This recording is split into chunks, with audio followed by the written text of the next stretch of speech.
Okay, kia ora, welcome back to the OneTake podcast, the official podcast of the One New Zealand Warriors, brought to you by the TAB. I'm sitting here with affectionately known as Sponge, the great Tony Iro. He tells me that it's because he soaks up information like no other. That's why we're going to go with Sponge. But, mate, fresh off a Harold Matt's grand final win, we're really excited to get you in today, man, so appreciate you making some time. But I guess let's just walk us straight through that, man. How are you feeling? How's the department feeling, the Pathways department, after making history? Yeah, well, to be honest, I haven't seen them since the weekend. Everyone goes back and does their normal jobs, but certainly it was an exciting time for the group. Really happy for the group. They've worked really hard, and especially for the players who started off pretty rough in terms of beginning of the year with a couple of losses, but they've just grown and got better and better, and I suppose that's what the program's all about. I was interested to chat to you about that. You've been around the game a long time. When you first got in here, it was our first year in the Harold Matt's championship, or cup rather. Did you know immediately that we had something special in this group, or judging by your initial answer then, was it a bit of the opposite? How did you feel at those early stages versus where they eventually got to? Because by weeks 2, 3, and obviously the grand final, they were looking like world beaters, mate. Yeah, no, I'm always confident. I'm probably a half glass full type of person. So yeah, I knew we had a tough start to the year. And obviously our first 3 games are away and a bye. And I was actually telling the boys the other day that I thought if we could get away, even if we just got 1 win out of that opening 3 games, then we're a decent chance, given the fact that we had 5 home games on the back of that. So that's what happened. We managed to scrape one in round 4, and then, yeah, as they say, the rest is history. But the boys, even right up to the first semi-final, I think the grade it's a tough grade to get a handle on. First of all, they're only 30-minute halves, so if you get a couple of things wrong, the game can get away from you pretty quickly. But also, if you can get some momentum too through the weeks leading up to the finals, then that's going to hold you in good stead as well. And fortunately for us, that's what happened. Taking your kind of, I guess, coaching hat off for a second, just as a fan, Sponge, I mean, for a group of under 17 mates to travel to Australia, to play at CommBank, to win a grand final, to beat 3 undefeated teams on the way. I mean, for a lot of these boys, and we hope they all grow on to be Warriors, but for a lot of these boys, Sponge, that's going to be the pinnacle of their football careers. Did you kind of, what are those conversations like when you're talking to the group and trying to keep them, I guess, locked in on the game? I know that's your focus, but do you have those conversations around, boys, make sure you soak this up and enjoy it? Because they certainly did post-game, but I can imagine it'd be an emotional few weeks for them leading up to that grand final as well. Yeah, I think, though, for boys this age, they all think they're going to be NRL players, which is great because that's what we want them to think. So actually it wasn't that hard to get them to focus on a week to week. Obviously, we were massive underdogs probably in all 3 games in the final series, which also helps. And they embraced that. They embraced it as a group. They got a real belief in the playing style that they want to play and what the coaches were going to give them. And from then on, as long as everyone's getting their job done, then you give yourself a chance. And all 3 games really could have gone either way at some stage because that's the grade. But the boys, toughed it out and really fought for each other. And I thought that's probably the one thing I'm most proud about, is that they came together as a group. And there's some real special talent in that team. So I'm looking forward to seeing how they develop over the next few years. I'd be remiss if I didn't ask, because I stuck my nosy head in your office the other day and I asked you about the trophy because I was hoping to display it proudly here at reception. Where is the trophy, mate? What's going on with that? Obviously, we almost got it. We almost escaped with it. The boys were carrying it down the tunnel under CommBank, and I, for one, just thought we were bringing it home, and then a very agitated New South Wales Rugby League staff member came running down saying, whoa, you're not taking that anywhere. So anyway, we'll leave that for another day. We'd like to get it back here at some stage anyway to show it off to family and friends and others. So yeah, that's in the pipeline. There you go. People-driven initiative. Let's get the trophy back home. We won it fair and square, mate. All right. Well, listen, firstly, man, on behalf of the club, or at least anyone that I can speak for, man, congratulations to you guys, because it's crazy. In the first year for an under-17s team in that really competitive, coveted competition to do so well. So I applaud you, Sponge, and your crew with that. Speaking about your team, the pathways as a broader I guess subject is something that we've spoken about a lot on this podcast. Monty and Benny talk about it all the time when they're referencing guys like Zion and etc. making their debuts. But a Harold Matt's grand final win is fantastic. But I guess you guys, I mean, you're all still back here at work. I would have thought you'd still be celebrating, mate. Tuesday, Wednesday. Yeah, but you're straight back into work, mate. So how have you found, I guess, this first year where the pathways have been a real focus for the club? I know there's obviously teething issues, but how have you found it holistically, mate? And where does that grand final sort of sit in and amongst the goals that you guys set as a department? Well, obviously the grand final win is the icing on the cake, and probably one thing that a lot of people weren't expecting. But we'd like to think that's just the beginning. We've moved really fast in the pathways area this year. We've got satellite academies now running in Christchurch, which was the first one. They've been going for about 2 years now. Wellington started about 4 months ago. Dunedin started last week. We've got the Waikato Academy in association with the AFEX group, which have about 30 boys running as well.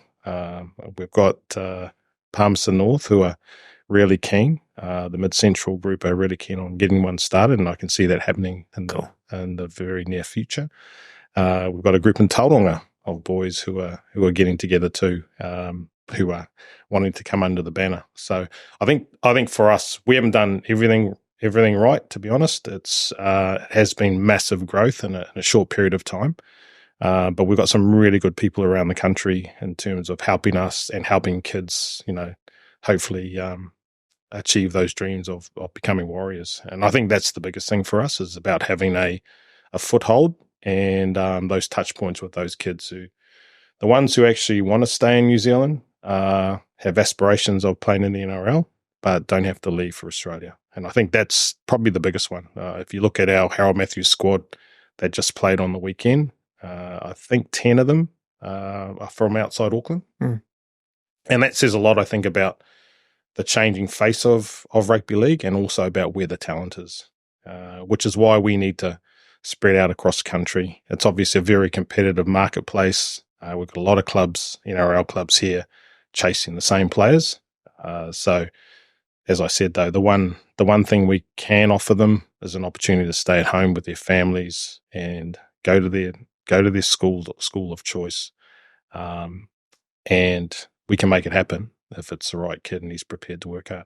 Those satellite programs are something I did want to speak to you about, Sponge. Can you give us a little bit more? When you say satellite program in Dunedin, for example, what does that look like from a resourcing standpoint, and what, I guess, is the purpose of those? Are those simply academies where the top local talent go and train together, or what does it look like? Because I'll be honest, mate, I don't know too much about them as programs. What is a satellite program? They're obviously all really different depending on the area. So, and that's the first discussion we have.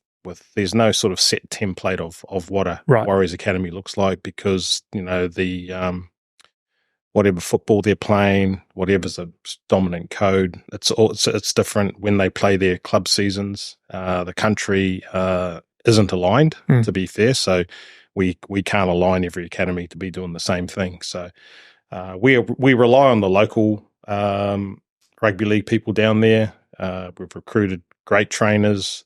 They work in the gym. They've got field work. We've got coaches as well. And are they reporting back to you guys directly, or yourself, or how does that work? Yeah, we basically give them some ideas in terms of how we want things to run. Mm-hmm.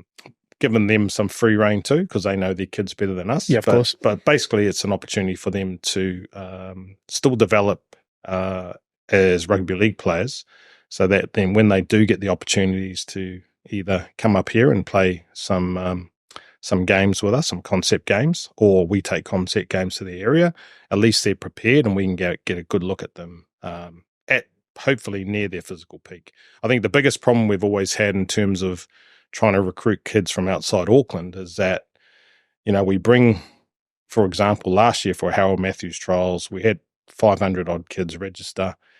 We're sort of almost guessing about what kids to bring up.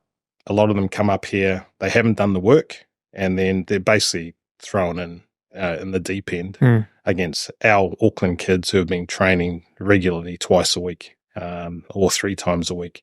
So basically, the idea is that they run off, the same sort of physical work, skill work that we do up here, so that when we do come to those games, they get those opportunities, that they've got as much chance as everybody else. And I think even this year, we're starting to see that. We're starting to see players who are physically ready, and they just give themselves a better opportunity to progress. What are you looking at? Well, what are you looking for, Sponge? You and your team, when you do get to that, like you said, the satellite programs are doing their thing, and the boys come up and they play in these games. What are you looking for specifically, mate? If I can put my out of Auckland hat on for a second, and I'm a young kid trying to make it, what are some key, I guess, characteristics or attributes beyond the obvious?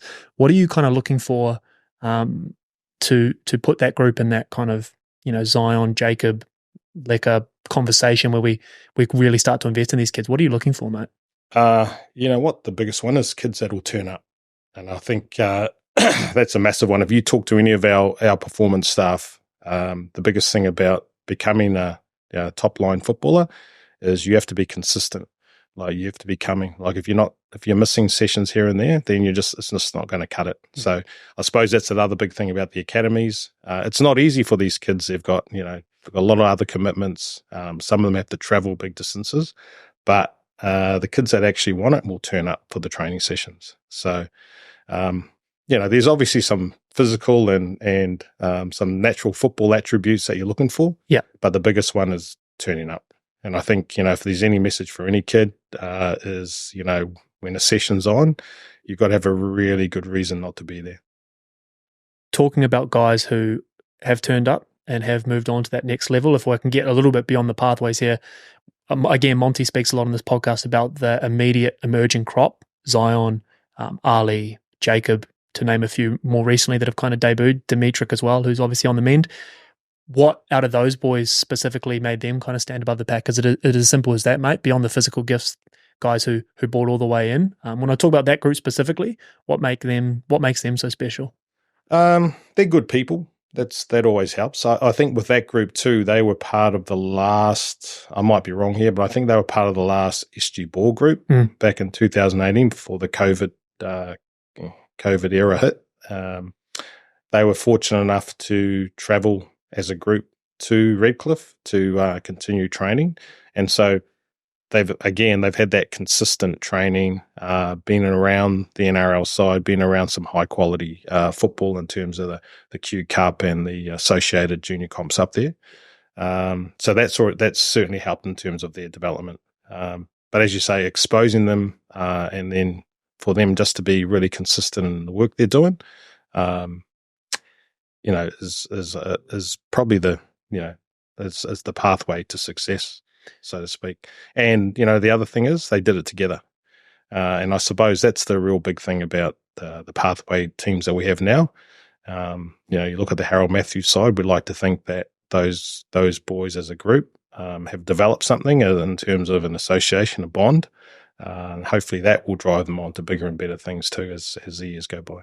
You do seem to enjoy this, Sponge, the kind of, talent identifying and development. You've also coached at the highest level. So I guess I wonder from a personal level, what do you prefer one or the other? Do you like to be the hands-on coach, blowing the whistle and pushing the boys around? Do you like to be the nurturing pathways guru that you are here, mate? Or kind of what do you enjoy, mate? I started at the club in development, and I've always that's where your passions lie? Yep. That's where my passion is. I like coaching too, and even over the last 12 weeks of the Harold Matthews season, I've had to pull myself back a little bit to let the coaches actually get on with the work. I throw in obviously some of my knowledge when I think it's appropriate, but I do love this area. It's I remember when I first started a long time ago, probably before you guys were born.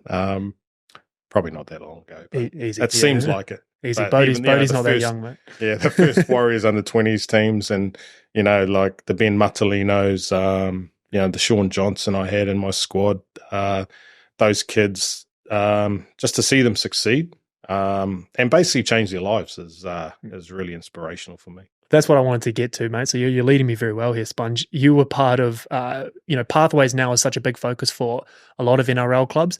In those days, it was a little bit wild west because no one really knew what they were doing. We had all these under-20s kids with their, Dax waxed hair on TV doing their thing. But you were part of some really successful teams back then, mate. So clearly you have a passion for this. But what do you remember about those days? And I guess if you can juxtapose it with the Flegg side and other teams that we have now, what's the difference between those early Toyota Cup years and kind of what we got going on now? To be fair, they were, and I don't know if it was right, but they were treated like rock stars, to be fair, because they were the curtain raiser to the NRL team, so the reserve grade back then took a back seat and you had all these kids, They were out playing on Mount Smart number 2. Exactly.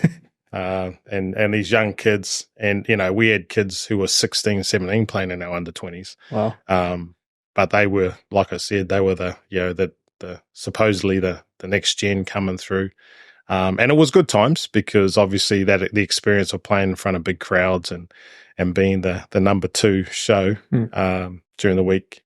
I don't know, sometimes it can help you, sometimes it can hurt you, but certainly for us, the under-20 set a real good precedent in terms of developing kids for the club. And I think this is probably the next step really in terms of, allowing our kids at that real development age, because we can recruit kids now and we have to the year they're turning 15, because if we don't, someone else will. So it just allows us to get a better connection to those players. But I'm hoping they're not playing curtain raisers to the NRL side very soon. That belongs to the big boys. That I guess that pathway, I keep using that term, but I can only imagine, and I'm speaking from non-experience here, that must be, I can assume if someone goes through the Harold Matts, SG Ball, Flegg into reserve grade system, they must be more prepared or more ready-made footballers. At least that would be the hope, versus perhaps back in the day when, like you said, an 18, 19-year-old played 10 games of 20s and then was thrown in round 1. When you look back on those days, I'm sure there was probably some careers or some choices back then that might have burnt a few players. As for every Sean Johnson and Ben Madaleno, I'm sure there's a lot of talent that probably could have used a nurturing system like this. What learnings do you take from those early 20 days now when you're looking at a young kid who's clearly very talented and I guess standing out above the pack, but you've probably got some, I would assume, some history in the game of knowing, hang on, there's a system here. Yeah, I think you mentioned right at the start that this will be the highest level some of these kids play at Harold Matthews, and that's going to be true. The thing is, it's an ultra-competitive industry, and it's a tough industry. But like you say, it's a great opportunity for these kids to experience something that you can't get anywhere else. But we can still be a little bit negative, and probably rightly so, in some of our meetings when we have them with players and parents about what opportunities are coming, because they are limited. We're at the bottom of the pyramid with the Harold Matthews in terms of our player development program, and every step you take, it gets tougher and tougher. So it is the Harold Matthews is a good way of introducing players to the club, finding out what makes them tick and seeing whether they've got the ability to go to the next step. But I think that's the biggest thing, is like just making sure they're looking at the next step, not right up the top. Because I've seen plenty of kids get a little bit frustrated about their progress, and perhaps just having a little bit more trust in the coaching staff and the development program, that if they're good enough, they'll get there eventually. Love that. The Harold Matts, I mean, the scenes after the game was so exciting. It did remind me of those early 20 days when young Conrad Orell scooping a dummy half scoop for 80 metres and boys celebrating a great Jordan Meads field goal. But I digress. Meadsy still doing it. You were born then. I was, yeah. No, he's one of the greats, Meadsy. Mate, coaching development was something I wanted to talk to you about as well, because you mentioned right before we started recording, it's kind of half the gig, which a lot of people, we are all excited. We're all trying to find the next Sean Johnson. I know that, but how important is the coaching arc of the development or the pathway system as well, mate? And how much work or how much of your time is dedicated to that aspect versus direct player development? I think the biggest thing about having five teams wearing the the Warriors jersey is the opportunity. And I think we haven't had that before. And I think a lot of the local coaches have been a little bit frustrated. If you've only, and we haven't had the 20s for a while either, but, if you've only got reserve grade and the NRL coaching jobs to aspire to, where do you go? Where do you go to? And I think just the fact of having, the Mats, Ball and Flegg teams, all of a sudden you're adding 9, 10, 11, 12 coaching opportunities to local coaches. And for example, in the Harold Mats, we've had Paul Clark and Sefo Fumoano, who are both, well-credentialed and experienced Fox coaches. But would they have got this opportunity otherwise? I'm not sure. It's just that there are limited opportunities right at the top. But for our local coaches to get experience and to put them on that pathway to a potential NRL job, is they've got to understand what the club is doing and how we're working, and our recruitment and pathway people need to see them in action as well. So, if anything, I think it's probably almost as important, if not a little bit more important. The young players that we've had come through need to be coached really well. These coaches that we've got in these junior grades are encouraged and do get to New South Wales Cup trainings, NRL trainings as often as they can, just so that they're learning and getting that personal development that's so important. I think rugby league's such a technical game. It's called a simple game. It's not. It's actually a real tough game to coach, and we've got a great NRL and Cup coaching team at the moment, and the more that they can pass on to these local coaches, the better for us and the better for our players. What connectivity is there between NRL, New South Wales Cup, and your department, mate? Is those daily conversations, weekly conversations? Are you guys information sharing? How does that work for a guy who, or a woman who comes in and is part of these junior teams? How do they? I mean, are they a direct line to Webby, or is there somewhere in between? Like, what's the coaching tree like that, and how are they able to soak up information off some of our high performing coaches? Is that through you? To be fair, it has to be driven by us at a lower level. We understand how busy the NRL and Cup teams are week to week, and I, having been part of that as well, I can understand where your focus can just be completely on that, and it should be. But what I do know is that both those coaching teams are really open.